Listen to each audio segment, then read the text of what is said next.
let's go. We've got more appliances coming if you can make sure they can get through. Martin, wherever you can reach the roof best, mate. 3, slide. I'm not getting progress opening the door. Is everybody out? Yes, I can!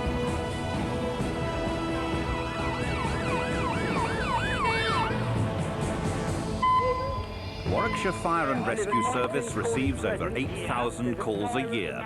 Throughout this series, we'll be on board the first response engine at the heart of these emergencies, recording the unfolding drama of crews battling to save lives and property. But there's more to the job than heroics. Mr. Mercer? Yes? Hello? The service is undergoing radical modernisation with a huge emphasis on community fire safety. Based with the crews at Nuneaton, we'll be following the firefighters 24 hours a day, revealing the highs and lows of life in the modern-day service. An emergency call has been received saying there's a garage on fire. But as soon as Blue Watch arrive, they realise that the situation is far more serious. Right, there may be someone in the bedroom. Yeah, we've already got that. All right. The house itself is alight, and there are strong indications that someone is trapped inside. An immediate search is ordered. 2 firefighters wearing protective breathing apparatus begin with the bedrooms.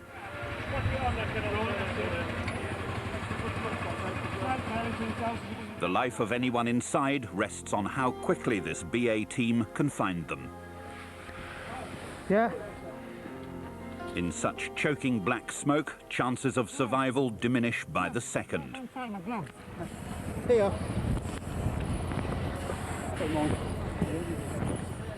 Time is running out for anyone inside.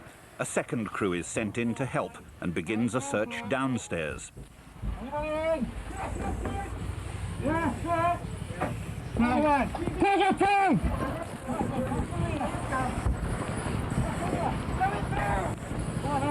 Yeah. How you doing? No, no. Somebody else in with it, pal. No. Go in with it. No. The unconscious man is handed over to the paramedics for life-saving treatment. The poisonous gases that are produced from the smoke, just from all the upholstery, the plastics, the rubber, everything burning in the house, just a few gulpfuls of that will basically knock him unconscious. Now, even though there's no fire there, obviously he'd have been completely unconscious and not know what's going on. It's the smoke that kills you. It's the smoke that would have killed him, obviously, if we hadn't got him out in time. I believe he's going to be okay. But a minute longer in there could have been a completely different scenario. The man owes his life to the speed of the BA crew. We briefed by Sub Officer Payne to do a search of the first floor. We believed there was a casualty to be found, searched each room individually as we were going, opening windows where possible to clear the air. So you can see better on the last bedroom, double bedroom, lying on top of the double bed was one male casualty. I grabbed him under the arms, Firefighter Stevens grabbed him around the legs, and we brought him out downstairs, out the front door to the paramedics. Right, as we can see in this room, if we look over here, the seat of fire has obviously been on the settee and chair, and around this area there's all the carpet's been burnt away, all the way around. It's obviously broken the glass as well with the heat of the fire. Probably double glazed units, which tend to hold, they actually cracked through. So it's an obvious state that the fire has been in this area, and that's where it's been at its hottest. The casualty was lying on the bed, so the crews would have come in. Once you found the casualty, it is quite difficult to manhandle a dead weight between the two of you in thick black smoke. They got the casualty, it was a good rescue, exited down the stairs, took the casualty out, then re-entered the premises, came up, and as you can see the windows are open now to ventilate the property. Picked everybody else's torches up. The man was taken to George Eliot Hospital, suffering from severe smoke inhalation. He's now made a full recovery. Codenamed 20, Nuneaton is the busiest of all Warwickshire's 19 stations. It serves 120,000 people across the borough of Nuneaton and Bedworth. There are 4 watches, red, blue, green and white, on call 24 hours a day. Well, I used to do it part-time. It all started off, I used to be a retained firefighter, and then I enjoyed it that much, I thought I'll take it up full time. And I've been doing that now for about 12 years. At the end of the day, you'd go home and feel whether you'd actually done anything or you had saved a person's life. You were doing a job that you could go home at the end of the day and think, yeah, that's a good job to be doing. It's being part of the community, doing something for somebody else for a change. Basically feel like you're really actually doing something that's worthwhile in a job, which I don't think many people can actually say. 64 firefighters are based here, and the man in overall charge is Station Commander Glenn Miller. His brief is to implement the brigade's new working practices. Top of the agenda is getting everyone committed to fire prevention. The job has completely changed from when I joined. I've had 27 years at the game now, and I've been prepared to move forward. Some people don't. Well, in every industry, during modernisation, there are casualties. There's an element of mistrust between management and the troops. I'm born and bred in Nuneaton, I've lived here nearly all my life, and the Nuneaton people are different. They can be very much upfront. They say what they mean and they mean what they say. But that doesn't make them bad people. They're honest, hard-working people, and they're as good a firefighter as you'll find anywhere. Nuneaton Fire Station opened in 1965 and is about to have a £1.3 million refurbishment. It falls to Glenn to ensure this modernisation also goes to plan. The station was built in the early 60s and there's been no real major improvements made during that period. It has had the odd lick of paint, but nothing significant. It's nice that the station's being done up because we've had far too many years of working in a right bloody crap hole.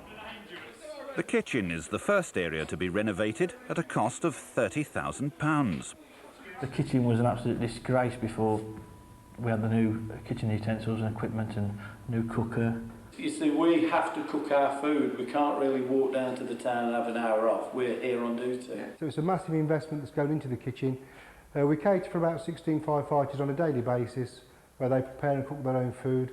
So this is a big bonus for them. We don't think we're getting anything that we don't deserve here. Long, long overdue. All watchers having good participation so that everybody's in agreement as to what, you know, they're getting real involvement. It's their station. No, that ain't bad, is it? That is awful.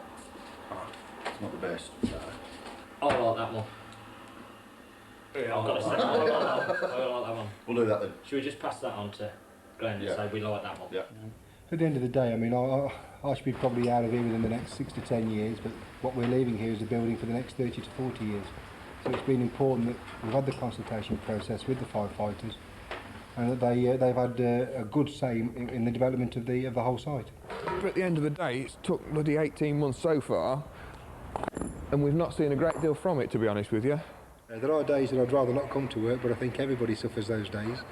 There's days that you win and there's days that you have to call it a draw. I just don't try to lose too many days. Glenn's not just a managerial figure on station.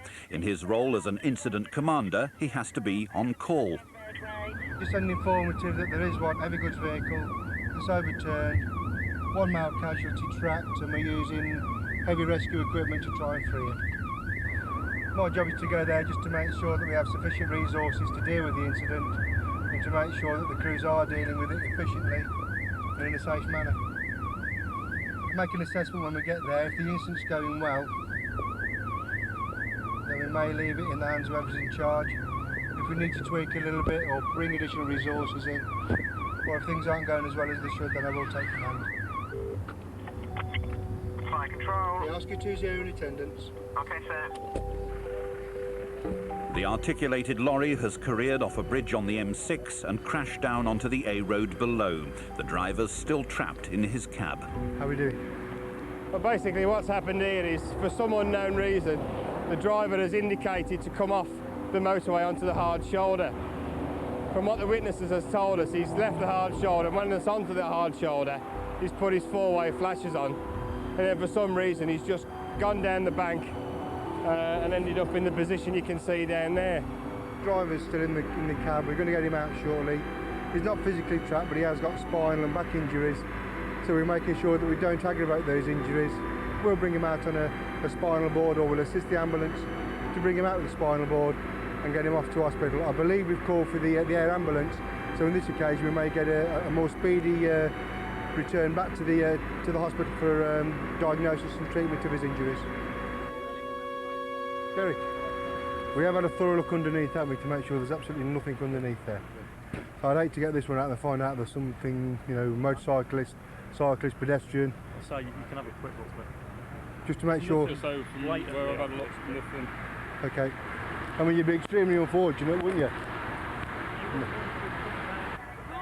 Yeah, what's happening now, they're actually bringing the casualty out onto the spinal board, keeping him as straight as they possibly can to prevent any further injuries. He's actually beginning oxygen therapy, which will assist the casualty. Well done all. His injuries were superficial initially, but he's got back pain and a big swelling on his head. So he's been flown to Heartlands Hospital as a precaution using the air ambulance. The air ambulance obviously is a quicker way of getting the patient to the hospital and to a trauma team quite quickly. And we worked quite closely with the fire service on this incident and with the basics doctors team that we had here, so he had the excellent care from the outset.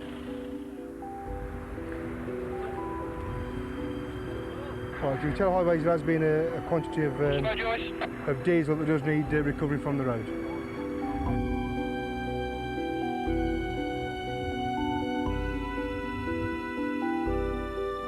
What's happened is that we think he's gone unconscious before he descended the bank, which has basically left his body limp. That's probably why he's not all broken up at the bottom. If it had been awake and controlling it or trying to control it, he may well have broken bones, back injuries, everything else. The driver had a miraculous escape. After receiving treatment, he was released from hospital.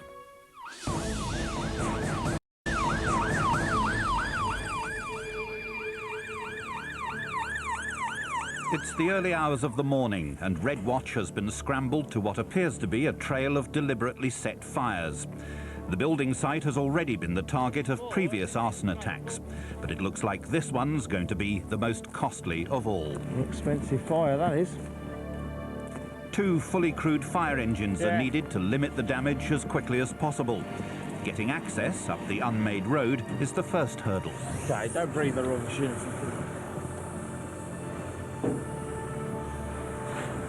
We're leaving this for the moment. The ladder's coming, and we're going to go up to the other one here. Down it. Andy, you're receiving over.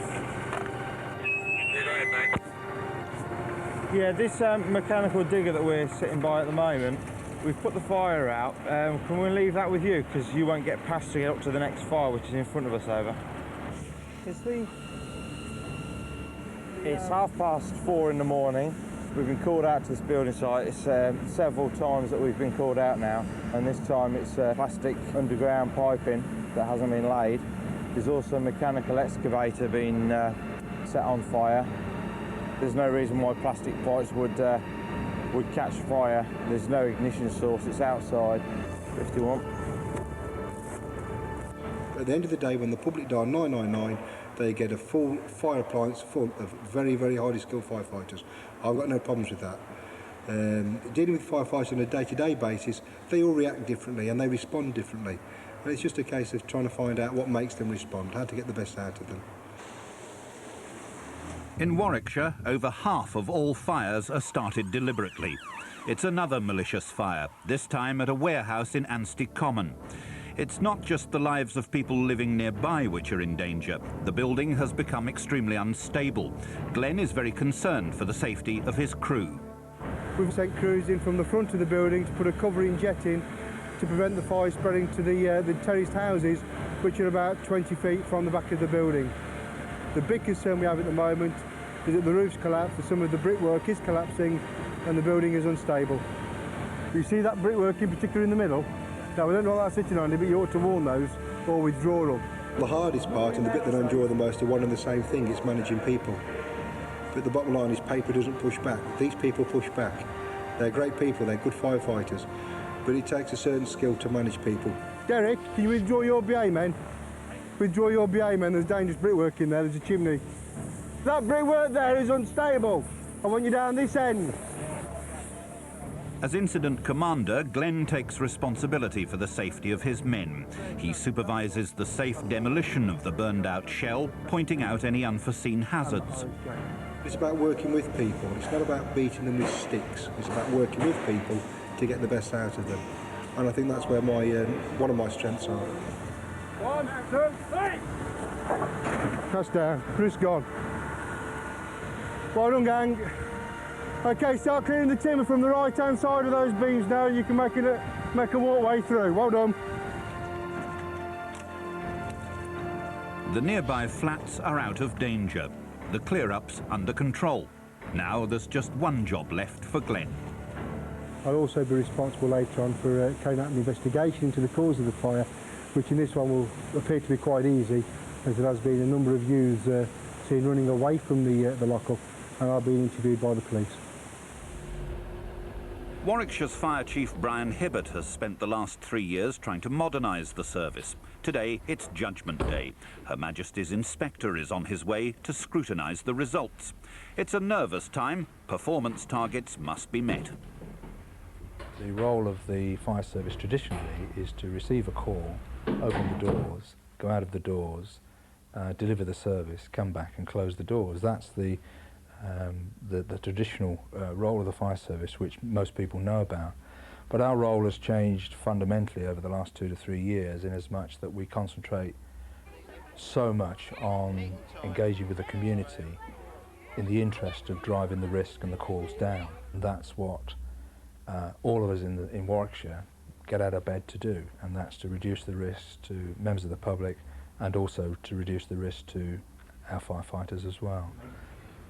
With a £19 million budget, the inspector's here to ensure it's being spent properly. He makes a tour of the region to get opinions from those at the sharp end. As the role of the modern fire service is as much about prevention, the inspector wants to see figures that prove Warwickshire are bringing down the number of fire calls. If we look at malicious false alarms, 299 last year, same figure. Almost half.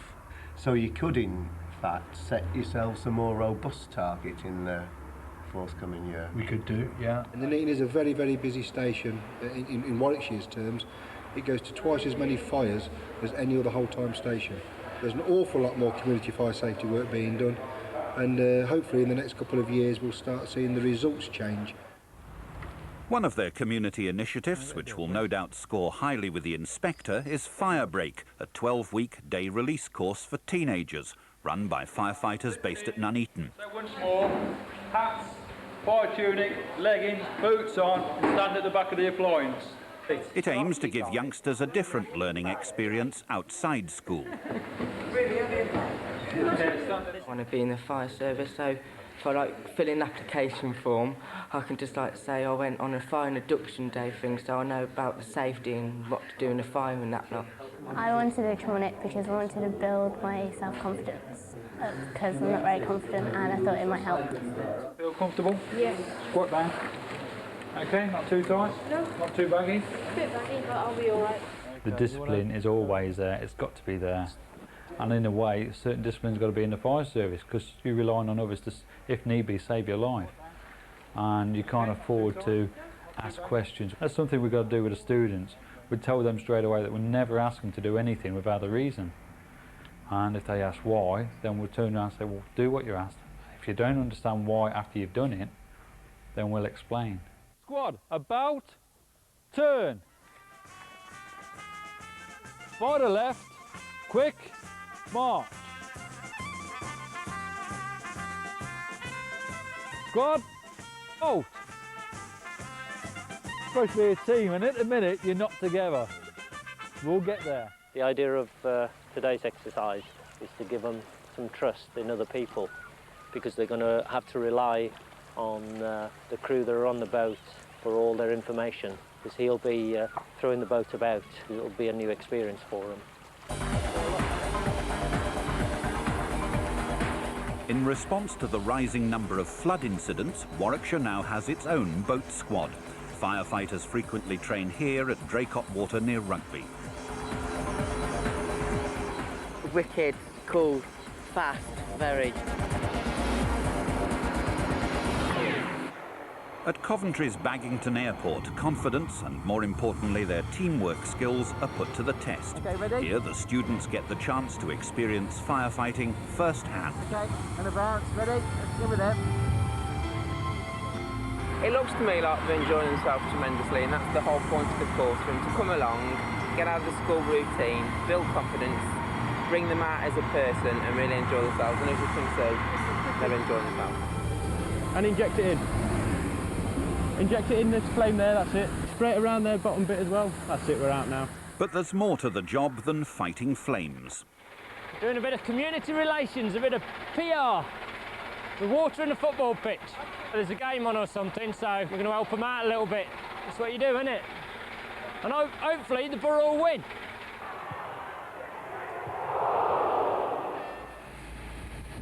We've got a match tonight, and we haven't had a rain for a long time, so we thought it'd be a bit cheeky and asked the lads if they'd come down and help us out. The pitch is very hard and it's a bumpy surface, so with the water going on, it'll help the lads tonight, hopefully. Better win tonight. It's a highly technical job, this. Grass watering. If I could pick any job, I'd be a helicopter pilot. That's what I'd love to do. But seeing as how I'm too old to get into any of the forces now, and I can't fly, and I haven't got 50 grand to pay for a commercial pilot's licence, chances are slim. So I'll just water grass. Unfortunately, despite the efforts of Scott and the rest of Greenwatch, the Borough lost their match 1-0. Her Majesty's Inspector wants to ensure that the brigade is performing to the highest operational standards. So 50 firefighters and 8 appliances have been mobilised for an exercise. Okay, there are possibly 2, possibly 3 people missing. What I want us to do is go in through the door here, follow a right-hand search using the hose reel, firefight as required, search and rescue also. Bear in mind also that round at the far side of the building there's some acetylene cylinders. West Midlands Fire Appliance are going to deal with the acetylene cylinders from the outside of the building. Okay, have you all got comms? Yep. Okay, let's carry on then. Against the clock, the hunt is on for 3 missing workers in the smoke-filled hangar. Don't get guys checked. As the search continues for casualties inside, potentially explosive acetylene cylinders have to be kept cool outside.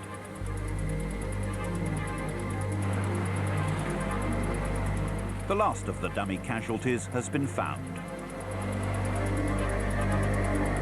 The exercise seems to have gone well, but it'll be some months before the results of the inspector's report are known.